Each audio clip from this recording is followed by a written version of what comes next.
नमस्कार दोस्तों, हम आज आपको 2016 बैच की यूपीएससी टॉपर टीना डाबी की कहानी बताएंगे। उससे पहले हम आपको बताएंगे जैसलमेर की भील बस्ती में किशन राज भील नामक युवक रहता है जो 10वीं तक पढ़ा है और पारिवारिक जिम्मेदारियों के चलते पत्थर का काम करता है।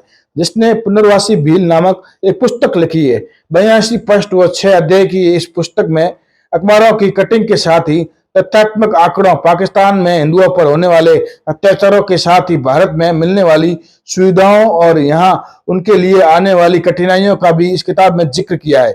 वहीं इस किताब के मुख्य पृष्ठ पर उसने 2015 बैच की आईएएस टॉपर टीना डाबी का फोटो दिया है। दरअसल इस किताब में उसने मई 2023 में तपती गर्मी में जैसलमेर की उस समय की जिला कलेक्टर टीना डाबी के आदेश पर अमर सागर में रह रहे 40 पाक विस्थापितों के घरों पर चले बुलडोजर से बेघर हुए पाक विस्थापितों का जिक्र किया है।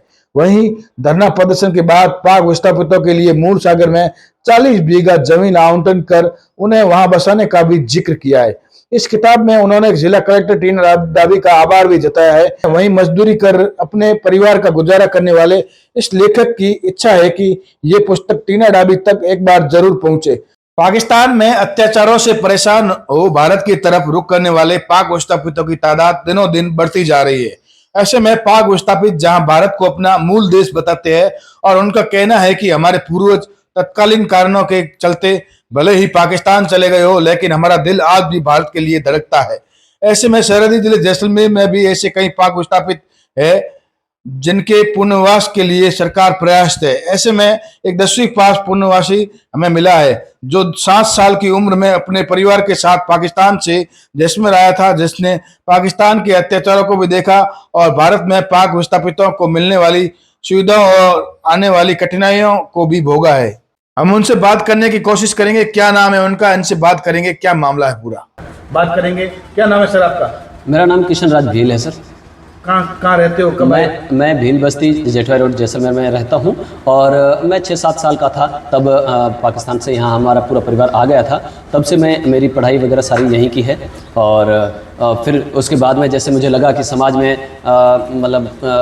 समाज का दर्द रखने के लिए कोई हमें सामने आना चाहिए, तो मैंने ही ये कमान संभाली और जो भी है मुझसे होता है। मैं हमारे पुनर्वासी जिसको मैं कहता हूँ, इनको सरकार पाक विस्थापित और शरणार्थी शब्द से कहती है, तो उनका दुख दर्द रखने के लिए प्रयास कर रहा हूँ और अभी भी लगातार। क्या पाकिस्तान से प्रताड़ित होकर आए थे आप? हाँ, प्रताड़ित वहाँ तो होते हैं, वहाँ पर तो प्रताड़ित उसके बगैर तो थोड़ी आते हैं। वहाँ पर प्रताड़ित तो होते हैं क्योंकि धर्म परिवर्तन का भी मामला होता है, आज़ादी भी नहीं होती है और शाम को 6 बजे के बाद में तो निकलना भी घर से दुश्वार हो जाता है। इस तरीके से ये होता है वहाँ पर। क्यों? और दूसरी बात ये होती है कि हमारा मूल गाँव, ये मूल वतन भारत है, तो लगन भी होती है कि हम अपने मूल वतन में जाएँ, अपने भाइयों से मिलें, हम वहाँ पर सुखी और आज़ादी की ज़िंदगी जिए, ये भी ख्वाब होता है। आप अपने मूल वतन तो वापस आ गए, यहाँ खुश हो? यहाँ खुश हैं, लेकिन ठीक है, कुछ थोड़ी बहुत समस्याएं जो होती है वो हम अपनी जंग लड़ रहे हैं, सरकार तक अपना दुख दर्द रखते हैं। मूलभूत सुविधाओं की बात की जाए तो आपके पास मूलभूत सुविधाएं पहुंच रही है? बिजली हो, पानी हो? ऐसी जो नई बस्तियाँ, अभी जिस बस्ती में मैं रहता हूँ, ये बस्ती तो 40-45 साल पुरानी है, इसमें तो जरूर सड़क वगैरह हो गई है। बाकी जितनी आसपास में जो बस्तियाँ हैं उनमें वास्तव में ना तो लाइट की व्यवस्था है, ना पानी की व्यवस्था है और ना ही कोई रोडों की व्यवस्था है, वो अभी भी परेशानियों में है। इस संबंध में आपने जैसलमेर वर्तमान कलेक्टर से बात की? ज्ञापन दिया था और फिर भी विचार कर रहे हैं, एक बार कलेक्टर साहब से मिलेंगे कि सर पास में एक संतू राम जी की ढाणी है या एक किशन घाट है और अमर सागर है, एक लोहे भील बस्ती जो मूल सागर वाली है, वहाँ पर अभी तक बहुत समस्या है। अभी पानी की किल्लतें हैं और लाइट की भी किल्लतें हैं। लाइट नहीं है तो पंखे नहीं है चलेंगे, अब पंखे नहीं तो आप समझ सकते हैं कि इस 45 डिग्री सेल्सियस में हम कैसे जीते हैं। तो ये हमारा दर्द है और आज या कल तक हम कलेक्टर से भी मिलेंगे वापस भी। किताब लिखने की आपके मन में ऐसे कैसे आ गई?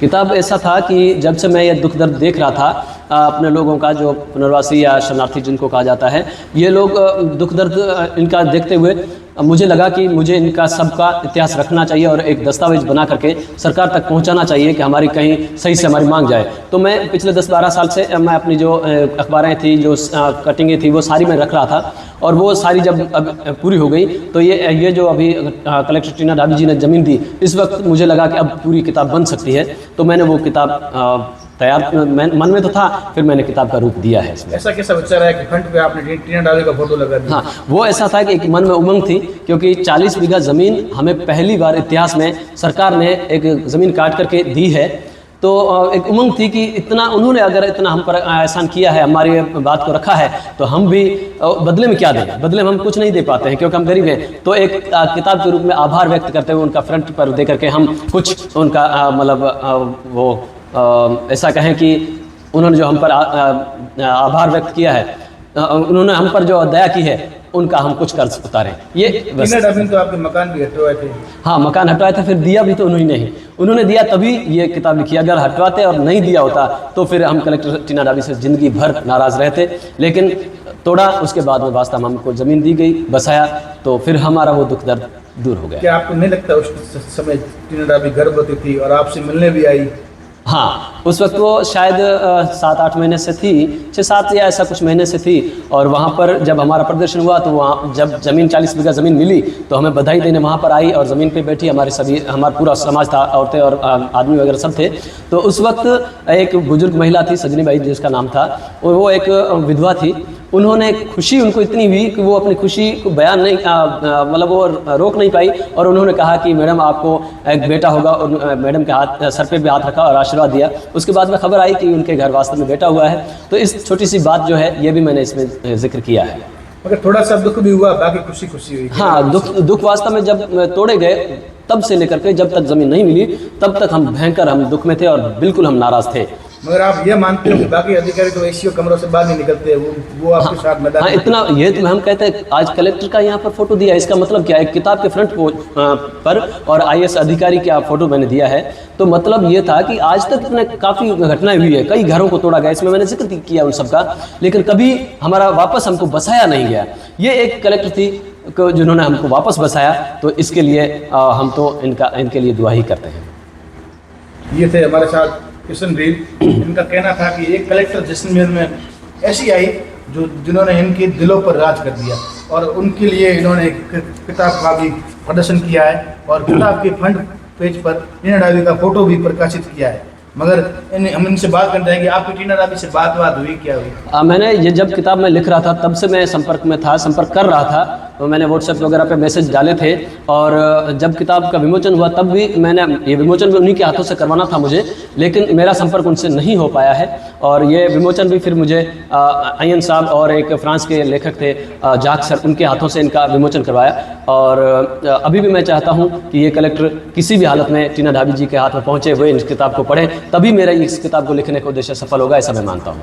मगर आप पाकिस्तान से जैसलमेर आए, भारत आए अपने वतन, मगर उस समय से लेकर अभी आज आपको लगता है कि पहली ऐसी एक आईएएस कलेक्टर जैसलमेर में आई जिसने सबके दिलों पर राज कर दिया? हाँ, ये सच है, क्योंकि आज तक जितने भी कलेक्टर आए हैं, आप सर्वे करें, चाहे आप इन पुनर्वासी लोगों में जाएं, उनसे कलेक्टरों का नाम पूछेंगे तो केवल 2 ही नाम आएंगे, एक तो के पाठक का और दूसरा कलेक्टर टीना डाबी का ही नाम आएगा। ये 2 ही नाम इनको याद, आप खुद सर्वे कर सकते हैं, किसी से पूछे कितने कलेक्टर आते हैं, कितने जाते हैं। लेकिन इन 2 कलेक्टर जो के पाठक साहब है, उनका भी इनका अच्छा हमारी तरफ से रुझान रहा है। बाकी इन्होंने हमें 40 बीघा ज़मीन दे करके कृतार्थ कर दिया।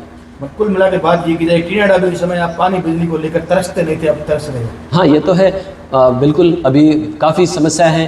अभी टैंकर 400, 350, 400 का डलवाते हैं टैंकर। मान लो आप मजदूरी करने जाते हैं, मजदूर लोग हैं, वो 400 लाते हैं और पानी टैंकी जो 10 दिन भी नहीं पकड़ पाती है, क्यों रुक पाती है? क्योंकि कूलर पंखों में भी पानी डालना पड़ता है, बार बार स्नान भी करना पड़ता है, जानवरों को पिलाना पड़ता है। तो मतलब हम तो टैंकियों में ही पानी पैसा भर रहे हैं। तो कहने का मतलब ये है कि अभी हमें जो पानी की समस्या है वो सरकार तक जाए, कलेक्टर तक भी जाए, वर्तमान कलेक्टर तक बात जाए, ताकि हमारी जो पानी की समस्या और लाइट की ये समस्या दूर हो।